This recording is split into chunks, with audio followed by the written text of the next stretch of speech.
Entrevistando Nicole Donadil, atleta de freeride do Brasil, nova modalidade olímpica, estreando nos Alpes 2030, né, a edição dos Jogos Olímpicos de Inverno de 2030. E Nicole, agradeço a entrevista e já a primeira pergunta, eu gostaria que você se apresentasse, né? Você não é uma atleta aí de um esporte tão conhecido aqui no Brasil, então fala um pouco sobre você, né, de onde você veio, enfim, como que o freeride entrou na sua vida. Tá, eu sou Nicole, sou da cidade de Resende, falo meu nome completo, tenho 19 anos agora. É, Bom, o freeride, assim, é um esporte que, nossa, eu não consigo. É incrível, é outra coisa, eu acho que é completamente diferente de tudo que já apareceu, assim, na modalidade olímpica de inverno. Mas como ele entrou na minha vida, é uma história bem engraçada, na verdade.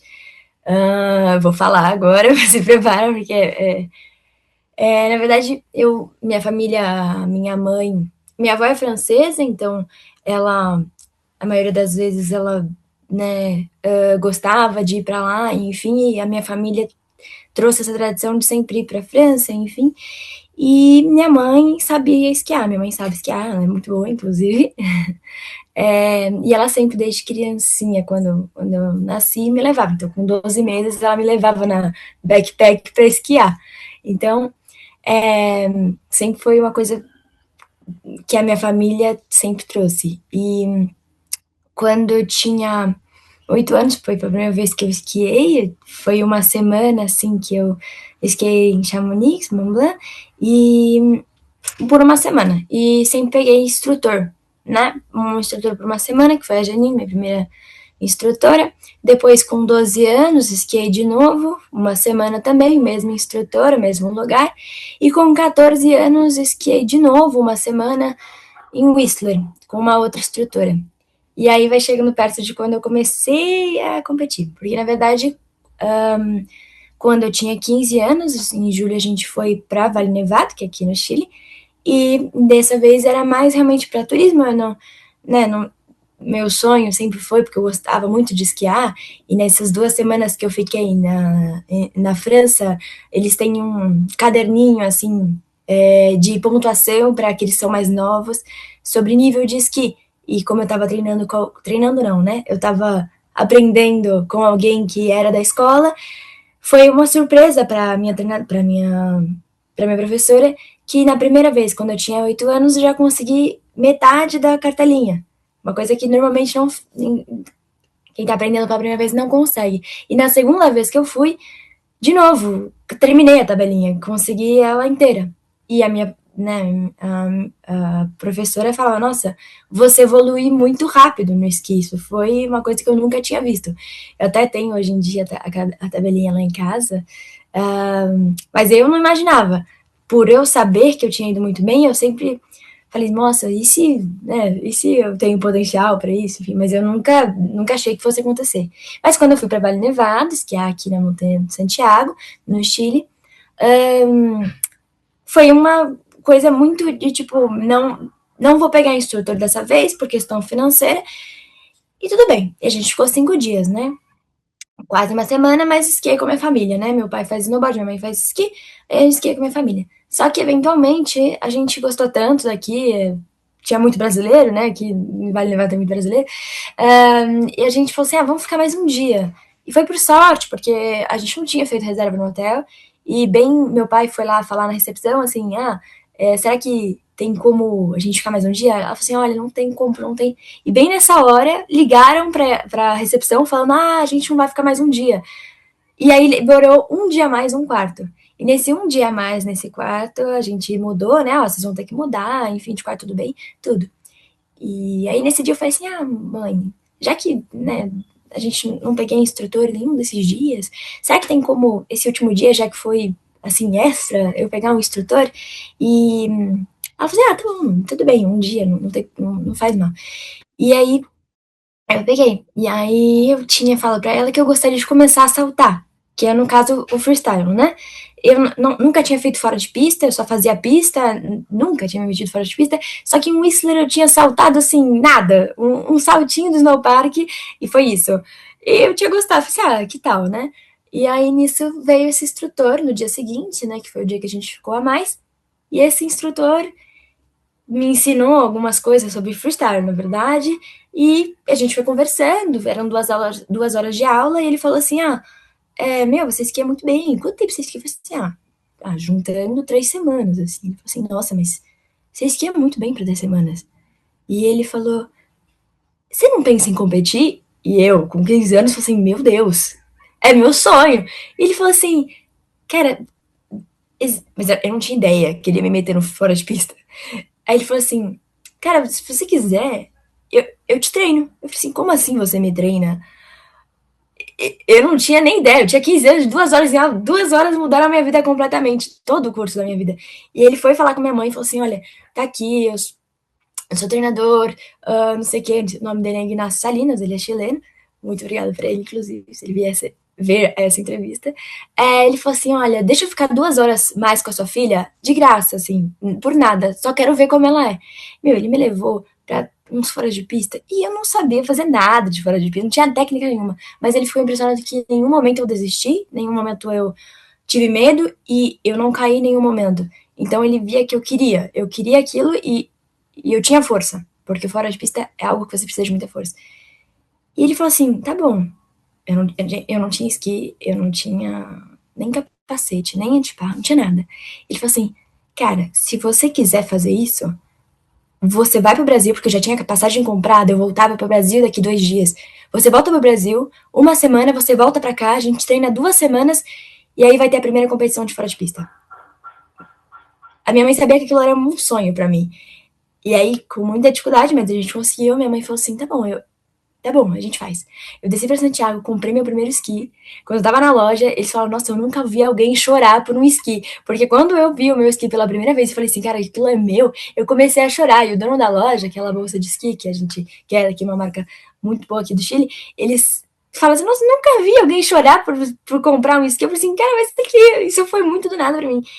E aí, e aí começou tudo, voltei uma semana depois, 2 semanas de treinamento que, meu, acabou comigo, assim, muito pesado, algo que eu nunca tinha feito, pular de pedra, esquiar sem ser dentro da pista, algo muito diferente. Foi a minha primeira competição e, eventualmente, eu não tava, quando eu fiz a competição, eu não tava querendo pódio, eu só tava querendo chegar lá embaixo, né, sendo a primeira brasileira por competir fora de pista, eu só queria chegar lá embaixo e, sabe, ter a sensação de ter conseguido algo que eu nunca imaginei. Em 3 semanas tudo mudou. E aí foram anunciando o pódio, quinto lugar até primeiro lugar, anunciaram quinto, anunciaram quarto. Aí meu treinador, olha, acontece, né? Você não tinha expectativa disso, tudo bem. E anunciaram terceiro e aí anunciaram segundo. E eu peguei segundo lugar, numa primeira competição de fora de pista com 2 semanas de treinamento e eu nunca tinha visto fora de pista. Quando eu recebi essa notícia, eu comecei a chorar de uma forma absurda. E, tipo assim, todos os chilenos, argentinos que estavam vendo, ninguém tava chorando, porque para eles é uma coisa normal. Mas a gente tá falando de uma brasileira, a primeira vez que eu competi na minha vida, se sacando em segundo lugar. E isso foi bizarro. E aí meu treinador falou assim: você tem que continuar competindo, não tem como você parar. E aí foi. Foi essa a história que começou pra mim, todo fora de essa loucura aí mudou totalmente o rumo que eu tinha, assim, de vida. Não, perfeito, maravilhoso. Mas o que me chama a atenção, Nicole, é que quando a gente fala de brasileiro que está começando a esquiar, você mesmo falou, os mais conservadores vão para o esqui alpino, que é o esqui de pista, né? A pista delimitada e viram atletas, a maioria deles até competem, alguns competem internacionalmente, enfim. O Brasil tem muitos atletas de esqui alpino. Alguns Sim, mais corajosos vão para o freestyle, e aí slopestyle, halfpipe, enfim, né? Rails. E perfeito. você foi pro fora de pista, né? Que é, tipo, uma coisa que não é, sequer era olímpico na época, sequer era tão divulgado. Por que o fora de pista e não o esqui alpino, por exemplo? Falando um pouco sobre o freeride em si, para explicar o porquê eu amo esse esporte, porque pode ser que eu teria competido uma vez e poderia ir para outra modalidade, enfim. Mas acho que o freeride em si, o esporte, ele é muito diferente.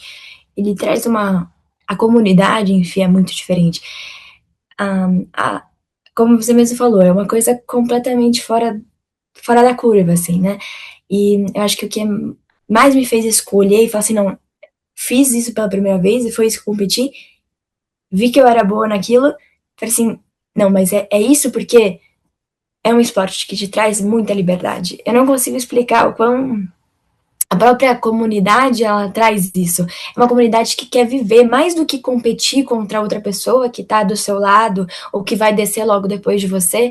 É uma competição onde você vai mostrar tudo aquilo que você sabe, independente. Você não vai se arriscar, você não vai arriscar a sua vida porque você quer ganhar. Você vai mostrar aquilo que você sabe fazer.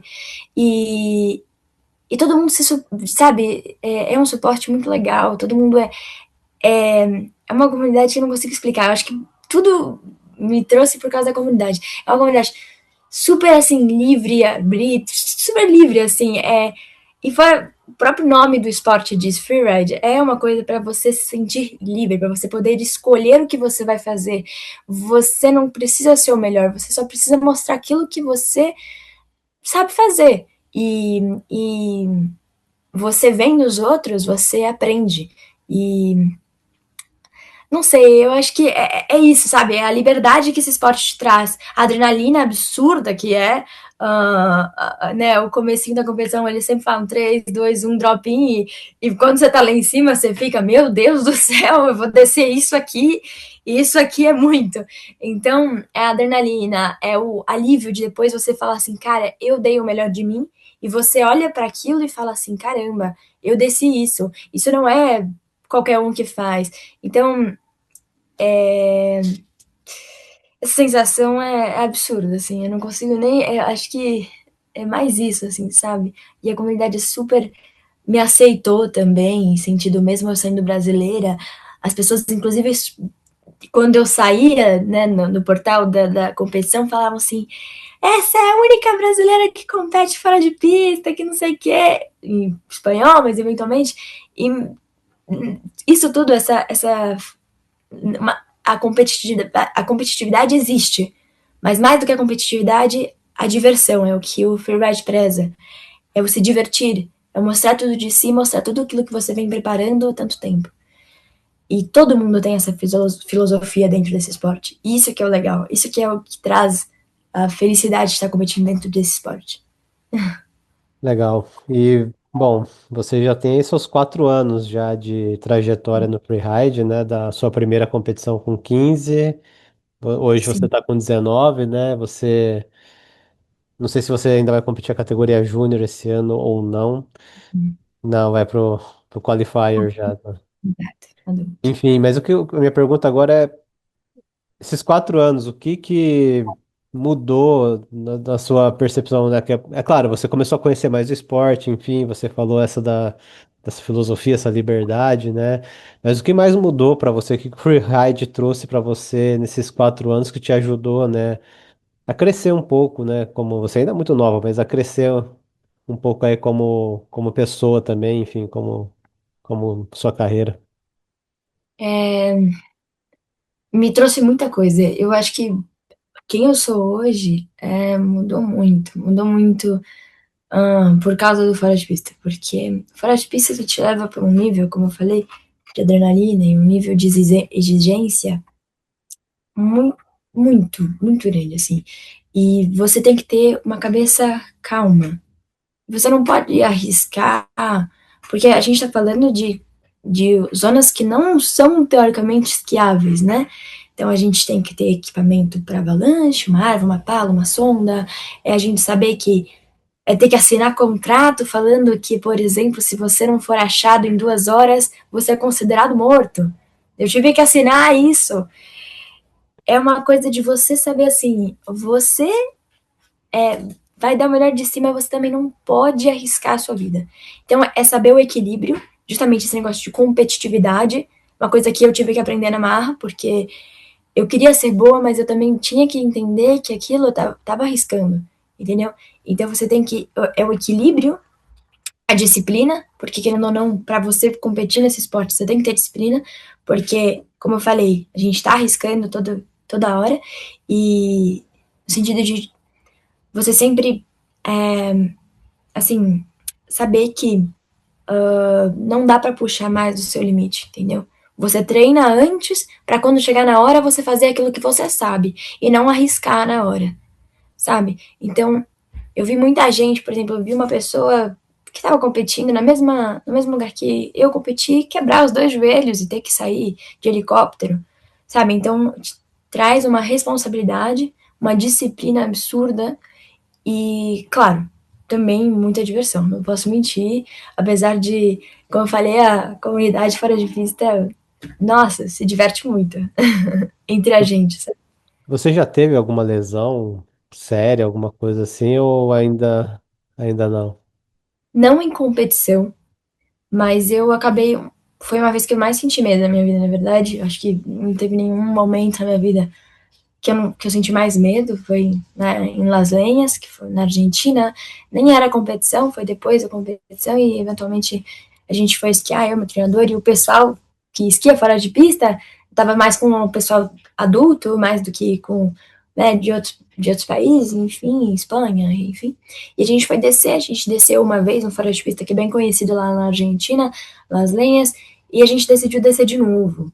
E eu tava já cansada, eu tinha acabado de competir, tava cansada, a gente desceu de novo e eu caí muito feio. Nossa, tava, mas assim, no começo ainda. Mas é que assim, eu já caí muitas vezes, nossa, e tem uns vídeos meus que são absurdos de eu caindo. Mas aquele dia eu caí, mas eu não parava de cair, eu não parava de cair. E eu tive que enfiar minha mão assim pra, sabe? E a minha mão agonizando de dor, assim, pra poder parar. Que senão, como a gente sabe, né? A gente tá muito normalmente fora de pista. Naquele caso, era muito perto do precipício. Então, assim, eu fiquei muito perto de cair muito feio. E eu tava morrendo de medo. E quando eu perdi tudo, capacete saiu, até meu capacete saiu, GoPro, antiparra, saiu tudo, eu perdi tudo, assim. Meus esquis, claro, saíram também. E assim, eu tava desesperado, tremia. Consegui parar, eventualmente, né? Mas meu treinador, né, não podia fazer nada, porque se ele fizesse alguma coisa, ele podia causar, por exemplo, avalanche, algo desse tipo. Esse tipo de coisa você tentar parar por si só. E a pessoa de cima, que tá te vendo cair, ficar focando em você, pra quando você parar, ela saber onde você tá. Entendeu? Ou ver onde você parou pela última vez. Então, era eu comigo mesmo, eu ter que parar para não cair, pior ainda, cair de pedra, enfim, eu caí em cima de uma pedra, caí com as costas da minha pedra. Então, esse pensamento, enfim, essa necessidade de não se desesperar, né? Porque se se desesperar, piora tudo. Então, nossa, eu tremia, eu tremia, machuquei muito minha perna, voltei mancando pro Brasil, mas não cheguei a fraturar nada, mas mancava muito, porque eu tive que usar minha perna para parar, e, nossa, depois daquilo também foi uma lição de vida muito forte para mim, inclusive de entender o que, que é aquilo mesmo. Ali eu entendi o que, que é o esporte que eu tava fazendo, entendeu? Assim, e como que volta depois disso, né? Como que você se alinha de novo na largada e escuta a contagem Claro, regressiva? Há um trabalho de saúde de mente, mental, de preparação mental para vocês lidarem com esses perigos e não só lidar na primeira vez, mas acho que o mais difícil é lidar na depois. sequência depois de um acidente desse. Vou falar a verdade que na temporada seguinte, depois, porque esse foi meu último dia. Eu caí no meu último dia de esqui e eu voltei pro Brasil logo em seguida. Na próxima temporada eu fiquei muito receosa, sabe? Tava com medo, porque, meu, foi uma coisa que, assim, desesperadora. Tem até vídeo, é desesperador, porque minha treinador tava gravando, com o GoPro acabou gravando. Mas, assim, sim, com certeza, uma preparação mental para tudo é muito importante, assim. O meu treinador, pelo menos, o Inácio, ele sempre pensa na mente, inclusive. Ele acha que para você vencer, não vencer no sentido, mas vencer você mesmo, no sentido do seu próprio medo, o medo é uma coisa importante. Você precisa ter medo no fora de pista, porque se você não tiver medo, você pode acabar se colocando numa situação que você vai se machucar. O medo é muito importante, mas você não pode deixar esse medo dominar, entendeu? Então é todo um preparo. Meu treinador sempre sempre falou pra mim que o medo era uma coisa importante, mas ao mesmo tempo a gente precisa ter coragem e ter sentir que você pode é o importante, entendeu? Mas se você em algum momento fala assim, não, não, não, não, tô com medo, não vou. Então você não vai, mesmo que você talvez, seu porte físico e sua técnica consiga pular aquela pedra, por exemplo. Mas se em algum momento você pensou, não, eu não consigo, não vai. Porque pode ser que você caia. Pode ser que você consiga, pode. Mas às vezes pode ser que você caia. E no momento que você, sabe, vai para trás, seu corpo segue a sua mente. Então é isso que a gente entende. A mente é muito importante para que o seu corpo também funcione. Então é todo um preparo assim de você entender aquilo que você pode, aquilo que você não pode, aquilo que você tem medo e talvez possa. Mas se você teve medo, melhor não, entendeu? Então, com certeza você tem que pensar muito e superar. E claro, depois dessa queda eu fiquei realmente um pouco mais para trás, mas com o tempo você vai vendo que foi uma vez, aconteceu, relaxa, não necessariamente vai acontecer de novo. E, sabe, é um preparo, não tem como. A mente mexe muito com o corpo nesses sentidos. E é um pouco diferente com os outros esportes, né? Nos outros esportes você tem um discurso, pelo menos, de tipo, vai com medo mesmo, se desafia. E a gente, pelo que eu tô percebendo no seu discurso, o freeride é diferente. Você tá com medo? Para, repensa, olha, se Exato. acalma. Você tem. O Freud é saber o seu limite. Completamente. Você tem que saber o seu limite. Você não pode arriscar completamente. Claro, claro que você pode arriscar, mas você tem que saber aquilo que você quer. Se em algum momento você fala assim, ai, não sei se eu quero, não sei se eu quero, não sei se eu quero. Ah, não, mas eu vou. Aí você pode se machucar, entendeu? Agora, não, cara, eu tô com medo, mas eu consigo. Eu sei que eu consigo. Eu tô com medo, mas eu vou enfrentar e eu vou conseguir. Se essa for a sua mentalidade, então vai com tudo, porque pode ser que você esteja arriscando, sim, mas você tá bem com isso e seu corpo vai responder. Agora, no momento que você fala, não, não, não, não, não, não, não sei, não, não quero. Mas eu preciso fazer isso pra ganhar, calma, calma. Vai com calma, porque a gente tá falando de. Quando a gente fala, tipo, por exemplo, um World Tour, ali a gente tá falando de vida até. Entendeu? Então é complicado. O Júnior não é tanto, mas também tá falando de uma lesão, de algo muito forte. Mas quando a gente tá falando de um World Tour, a gente tá falando de estar arriscando, por exemplo, bater a cabeça numa pedra aí, entendeu? Então a gente tem que saber o nosso limite, mas também tem que saber arriscar. Mas arriscar com confiança. Essa é a ideia do freio de pista. Bom, a gente tá falando aqui de avalanche, de bater a cabeça em pedra, né? Cair, a queda vertical eu sei que é muito maior do que o esqui alpino que a gente está acostumado. Eu queria que você explicasse, Nicole, né? É uma modalidade bem nova, né? Ela tem 30 anos de existência, já entra no programa olímpico.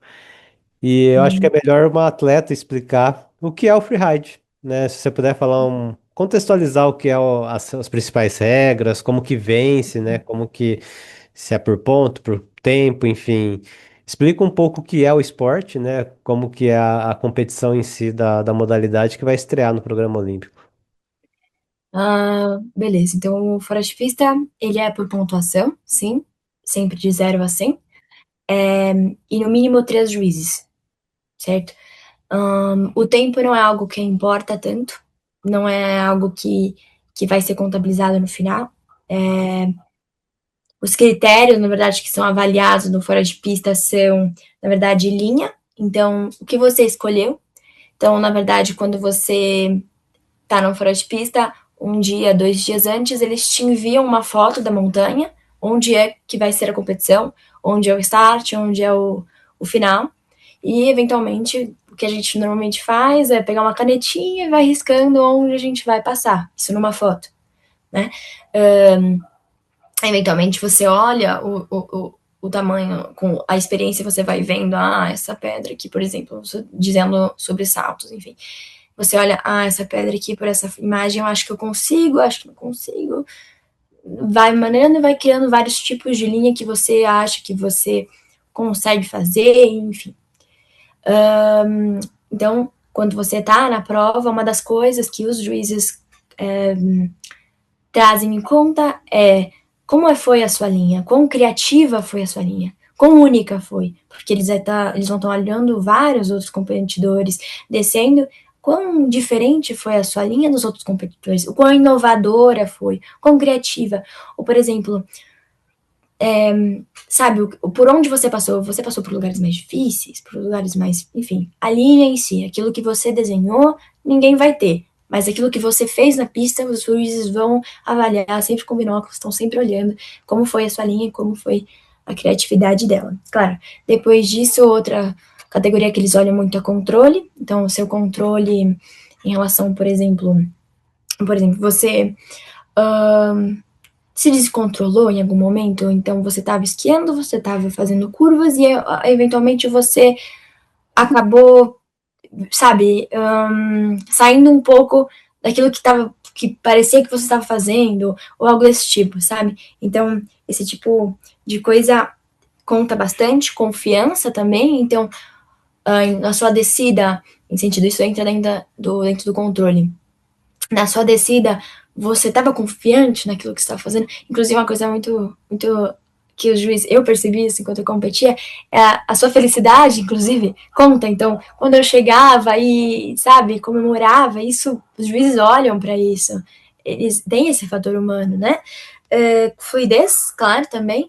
A fluidez é algo que é no sentido, por exemplo, você está descendo de um lado da montanha, é melhor você continuar desse lado do que fazer uma travessia gigante para chegar em um outro setor. Isso perde fluidez. Ou em algum momento você ia pular da pedra, por exemplo, de um cliff, né, que a gente chama. Você ia pular, você teve, sabe, receou, deu uma freada. Tudo bem, uma freada para controle da velocidade para entrar, mas uma freada que os juízes percebam que é porque você estava com medo, você mudou né, de opinião, enfim, também pode tirar, ou você acaba parando em algum momento, isso também desconta a pontuagem. Então, fluidez, a técnica, claro, a técnica de freeride, cada técnica pode ser diferente, pode, tem gente que faz de um jeito, tem gente que faz de outro, mas a técnica é muito importante, né?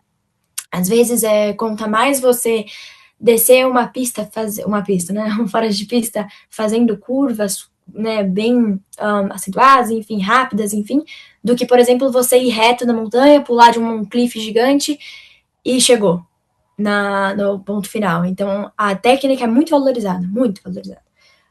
E claro, por último, a gente fala do air style, né? Que seria no sentido de você, né? Vou pular de tal cliff. Bom, qual a dificuldade desse cliff que você acabou pulando?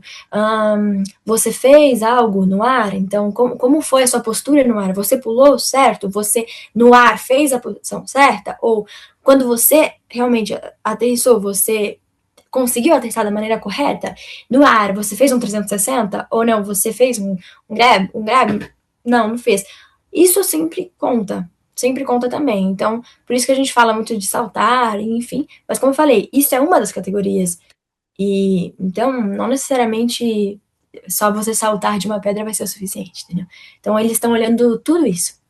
Em relação a cair, enfim, se você cair e não perder os seus esquis, tudo bem. Você pode continuar competindo, você ainda tá somando pontuação, mas, claro, você vai perder muita pontuação porque você acabou caindo. Isso é clássico. Agora, se você perder um ou dois esquis, você é considerado fora, você é desqualificado e não vai ser contado sua pontuação, nem o que você fez antes, nem o que você fez depois. Então é mais isso mesmo. E, claro, depois disso os juízes conversam entre eles, todos os juízes, às vezes eles fazem double panel, que é quando, né, a gente tem uma pessoa olhando para esse, e aí enquanto estes juízes que olharam essa pessoa estão dando nota, outros juízes vão assumir a responsabilidade de olhar a pessoa que vai vir próximo, que vai ser o próximo, né? E sempre uma única pessoa descendo, nunca mais de uma descendo, sempre uma, claro, a gente está falando de um domínio todo esquiável, não dá para duas pessoas querendo pular a mesma pedra, por exemplo. Acho que é mais isso, assim, de ideia do fora de pista. A gente tá falando de quantos metros de queda vertical, assim? É bem íngreme, né? É bem íngreme. Sim, É que depende muito do fora de pista, né? Cada Uhum. fora de pista é do seu jeito, mas. Ou cada cliff é do seu jeito também, em geral, mas tem algumas pessoas que eu já vi pularem assim, absurdo. Absurdos, assim, absurdos. E vertical, a gente tá falando de, como eu falei, depende muito do fora de pista, depende muito da competição, mas, nossa, é que depende. Não tem um. Você pode escolher por onde você vai. Às vezes tem um lugar que, por exemplo, pode ser mais íngreme, tem um lugar que pode ser menos íngreme. Independentemente, você pode escolher. Entendeu? Isso é legal do fora de pista. Você escolhe o que você faz. Isso é lindo. Isso é lindo. Você escolhe sua linha. Bacana. Falta só 6 minutos de gravação. Qualquer coisa eu crio um outro link e a Eu, gente continua a eu conversa. falo muito. Eu falo. Não, e eu tô adorando, e eu tenho muitas perguntas aqui ainda. A próxima é Sim. justamente sobre a entrada do freeride no programa olímpico, né? Para você, quão importante é o freeride ter se tornado olímpico? Tipo, impactou alguma coisa já? Tipo, é algo que você sonhava com isso? Dizendo por mim, eu acho que por todo mundo que faz fora de pista é um ganho enorme, assim. A gente sabia que em algum momento isso tinha que virar olímpico e, assim, ter conquistado isso, todo mundo que já um dia participou de uma competição contribuiu para isso. E é muito legal que o Brasil tenha contribuído para isso. Então, receber mensagens, eu receber mensagens, poxa, você fez parte disso, você fez parte dessa conquista, é uma coisa absurda. E quando eu recebi essa notícia, a primeira coisa, inclusive, você postou a matéria, quando eu vi, eu comecei a chorar, absurdamente, porque é uma sensação, né? Claro que acho que, pelo menos de todo atleta, é um sonho, né? As Olimpíadas, enfim, independente de verão ou de inverno, mas é um sonho para todo atleta, independente do que venha a acontecer, mas ter feito parte disso e fazer parte de um esporte que está nas Olimpíadas e ser boa no que faz é absurdo. É assim, claro, pressão, óbvio, trouxe uma pressão para mim, assim, putz, ui, olímpico, né? Mas ao mesmo tempo é uma coisa absurda, assim, é muito legal ter essa sensação que você faz parte de um esporte que está agora nas Olimpíadas. E fazer bem, sabe? E ser a representante do seu país, assim, isso é muito legal. E você já tinha esse sonho de disputar os Jogos Olímpicos, seja no freeride ou outro esporte? E, Com certeza. além disso, você acredita que pode disputar a vaga olímpica para 2030? Então, eu sempre tive esse sonho, acho que desde criancinha, desde que antes que eu comecei a competir, sempre foi uma coisa, nossa, as Olimpíadas. Mesmo de verão, né? Ou de verão, no sentido, eu sempre olhava e falava assim, nossa, que lindo, enfim. Imagina ser uma atleta olímpica, enfim. E o esqui veio aí também como uma coisa maravilhosa. Sobre o que eu acho que eu sou capaz. Tentar, eu acho que todo mundo pode. Se eu tiver a oportunidade de tentar, eu vou tentar, assim. Pode ser que não, como a gente já sabe, o Brasil não é um país que tem cultura de neve, não é? Não temos neve, né? E, eventualmente, claro que tem gente muito melhor e que merece mais do que eu, porque é verdade. Mas se eu puder tentar, eu vou tentar. Se eu tiver a chance de ir lá e de disputar por uma vaga, é meu plano, com certeza, tentar. Tentar todo mundo pode. O que vai acontecer a partir disso, não tem como saber. Mas tentar, com certeza. Assim, vou me esforçar o máximo que eu possa, o máximo que eu consiga fazer. Sim, com certeza. Mas tentar, todo mundo pode, né? No sentido de se tem oportunidade, com certeza. Bom, então, retomando, você subiu de categoria, não é mais atleta júnior, vai disputar a Qualifier, que é uma espécie de terceira divisão, né? Só para contextualizar, se eu não estiver errado, é o Qualifier, Challenge e o World Tour. Você tem algum objetivo para suas primeiras provas de Qualifier nessa temporada? Com certeza, quero, né, tentar passar, né? É o sonho de, acho que todo mundo que compete nessa modalidade. Mas como primeira vez, quero tentar dar o meu máximo, como sempre, como eu falei para você, dar o máximo que eu posso, treinar, claro, cada vez mais forte, enfim, uh, mas quero tentar sempre com o objetivo de alcançar mais, né? Acho que isso, Legal. Bom, e você falou, você treina no Chile, né? Sua base é chilena muito por conta do seu treinador. sim. Mas qual que é o cenário do freeride no Brasil hoje? Você compete sozinha? Já tem mais alguém que compete com você? Eu sei que tem um brasileiro que compete no circuito europeu, que é o Hum. Gaston.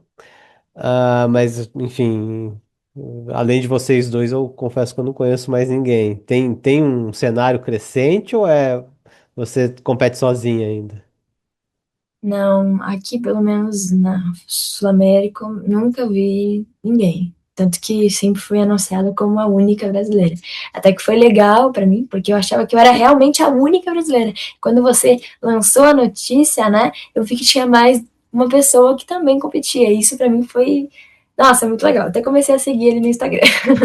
Porque é muito legal ver, e eu quero ver isso acontecer, né? É um dos meus sonhos, que a comunidade cresça, cresça muito. E como que tá a preparação para essa temporada, né? Você já tá no Chile treinando, né? Praticamente Sim. quase um mês aí treinando. Como que estão esses treinamentos? E fala um pouco do seu calendário aí, se você já tem algum evento que você vai disputar confirmado e explica como que tá a experiência de treinar aí já na categoria adulta. Esse ano eu vou falar que é um ano que acho que muitos dos chilenos estão impressionados, pois não temos neve. Isso é bizarro, porque realmente, infelizmente, esse ano a gente não, né? Infelizmente, agora esses últimos dias a gente não tinha neve. Agora vai vir uma nevasca absurda. Estamos falando de 3,5 metros de neve que vão cair, pelo menos em Vale Nevado, só falando. Até então eu estava treinando, na verdade, no sul do Chile, em Pucón. Então a gente viajou até o sul do Chile. E é legal porque eu consegui fazer fora de pistas diferentes do que eu já estou acostumada, com uma neve um pouco mais, né, na verdade, dura, gelo até por então, né, não tinha tanta caída, não tinha caído tanta neve, então foi bom para mim uma experiência em um lugar diferente, né, treinando, enfim, forte, e acho que nunca, sinceramente, essa temporada, não sei como explicar, mas acho que também eu me preparei bastante para essa temporada, no sentido de me sentir muito forte, assim, muito forte, que eu realmente me esforcei esses últimos meses lá no Brasil, enfim, para poder chegar aqui e ter força, que freeride também é muita coisa de força e disciplina, então acho que é uma das primeiras vezes. E minha rotina, pelo menos essa temporada, estou fazendo 4 horas de treino seguida normalmente, que é o que eu sempre faço, às vezes era 3 horas, mas agora são 4 horas, e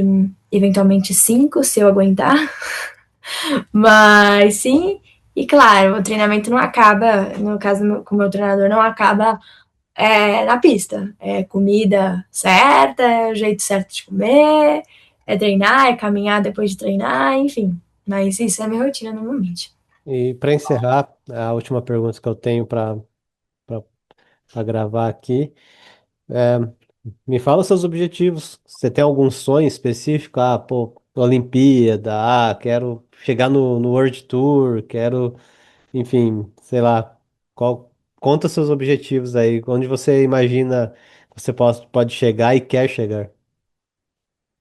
Ai, meus maiores sonhos, assim, tenho dois sonhos principais dentro desse esporte. Mais do que chegar no World Tour, mais que tudo isso, meu sonho é poder realmente conseguir que esse esporte, essa modalidade dentro do Brasil cresça. É o meu maior sonho. Eu não consigo explicar o quanto eu quero que essa nova geração que venha esquiando saiba o que é o fora de pista. O meu maior sonho mesmo, se eu puder falar, é ensinar aquilo que eu sei para as próximas gerações, para que esse esporte não morra em mim e que outras pessoas no Brasil que já saibam esquiar consigam chegar nesse nível.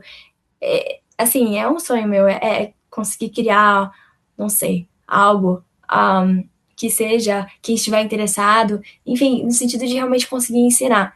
Ensinar aquilo que eu sei, passar todas as técnicas, enfim, que eu consigo ter hoje em dia para outras pessoas que estejam interessadas em competir nessa modalidade do Brasil, que é aquilo que eu mais sonho, assim, com certeza. E, claro, pessoal, sempre, né?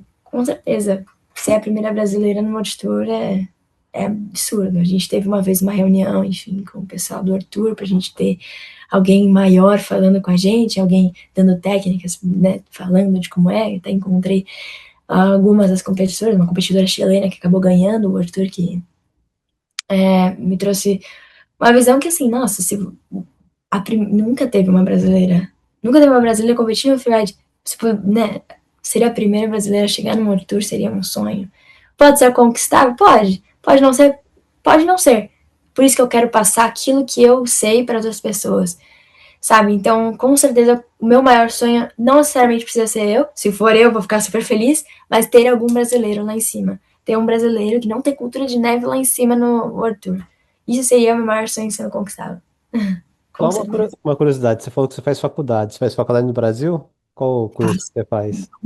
medicina. Medicina, presencial. Presencial. Presencial.